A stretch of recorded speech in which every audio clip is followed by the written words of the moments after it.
coven was what? A unit, a family unit. Just like the Brotherhood is, we want to keep it that way. Anybody that tells you witchcraft has nothing to do with Satanism is grossly misinformed. Because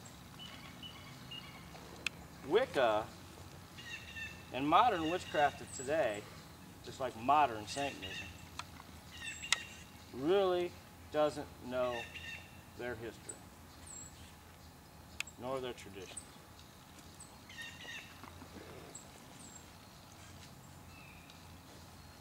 In the ancient cultures, we had many gods and goddesses. They were later demonized by the church. But we had many names for our Dark Mother. We had many names for the Hornbill.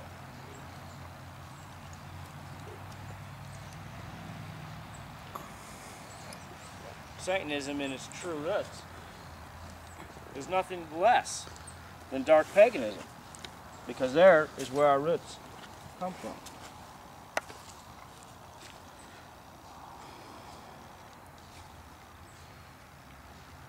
Well before any Garnerian or Alexandrian witchcraft in the United States, or in Europe even, there has always existed hereditary witchcraft. Again, it's hand in hand with what they call these days generational Satanism, which I'm proud to say I am one.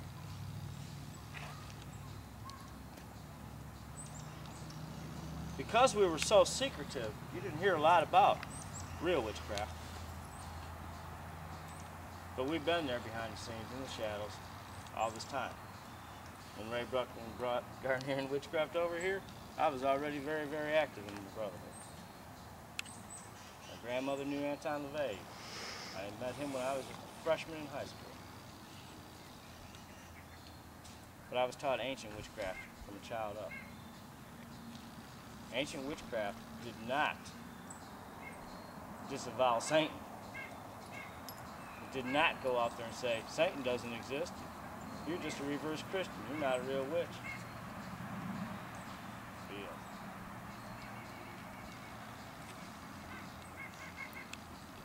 Prior to any Garnerian and Alexandrian Book of Shadows was hereditary witchcraft. Some of what our own coven witch come from in ancient witchcraft came from a man named old George Pickengill. Through several of our grandmothers in our family. George Pickengill was a leading authority in Europe, and England in particular, on ancient witchcraft, all the occult, the supernatural, all the dark arts. He was an avowed Satanist, very well known. He was very open about it, so he straight out.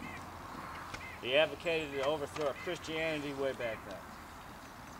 His ancestry came from Brotherhood covens from Julia, the Witch of Brandon, way back.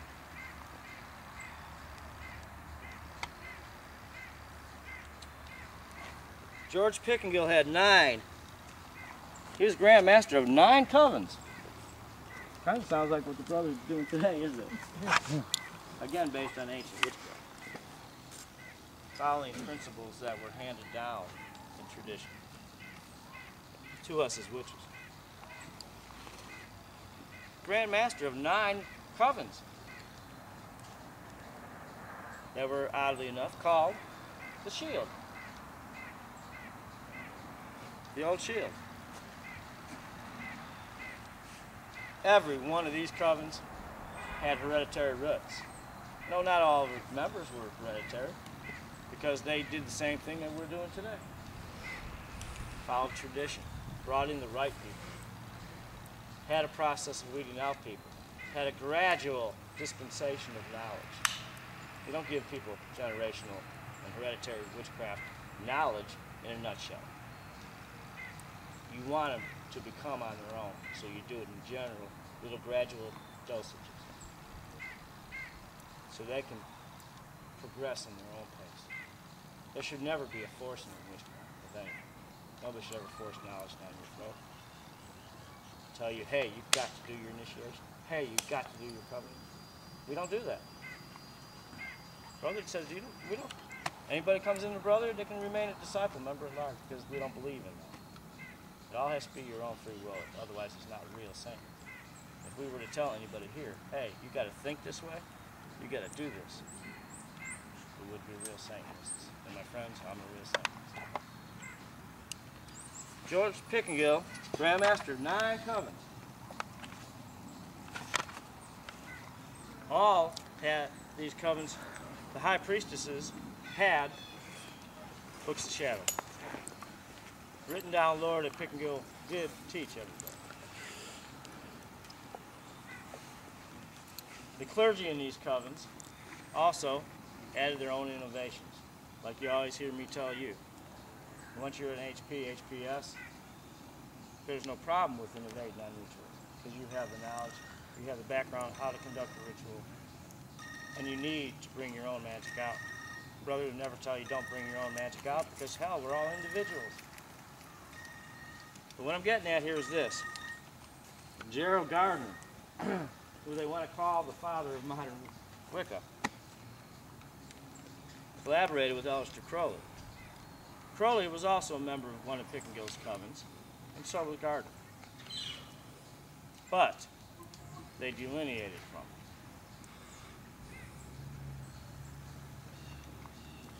Gerald Gardner threw old Dorothy Clutterbuck, and Crowley threw an unnamed woman. Nobody really knows who she was. It was only a first degree in ancient witchcraft, believe it or not, for what you hear about Crowley's knowledge. Crowley was expelled from his coven, and I'll tell you why.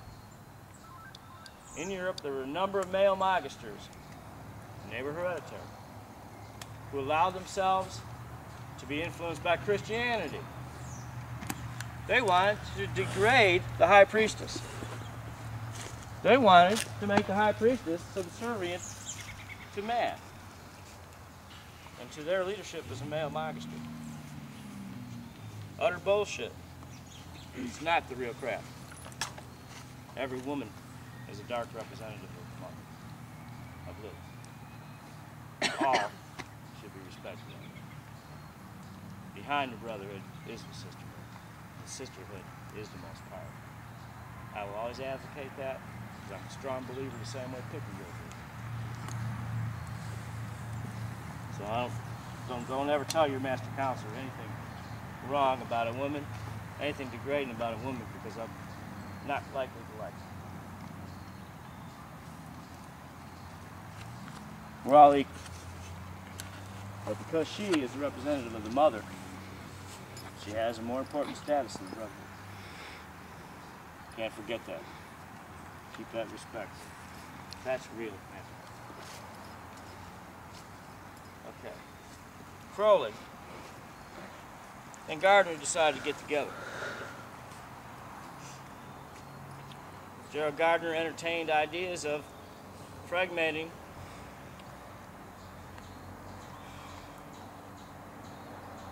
the old religion together again and making it into an accepted nature ritual. This is how Wicca was started. He collaborated with Crowley on 2 separate copies of the Books of Shadows. They weren't actually the same either, because the leadership in those covens had actually had a lot of their own information. They got together and rewrote all these rituals.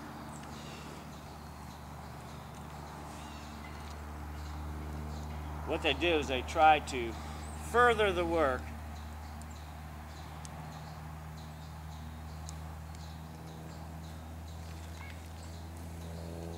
of others.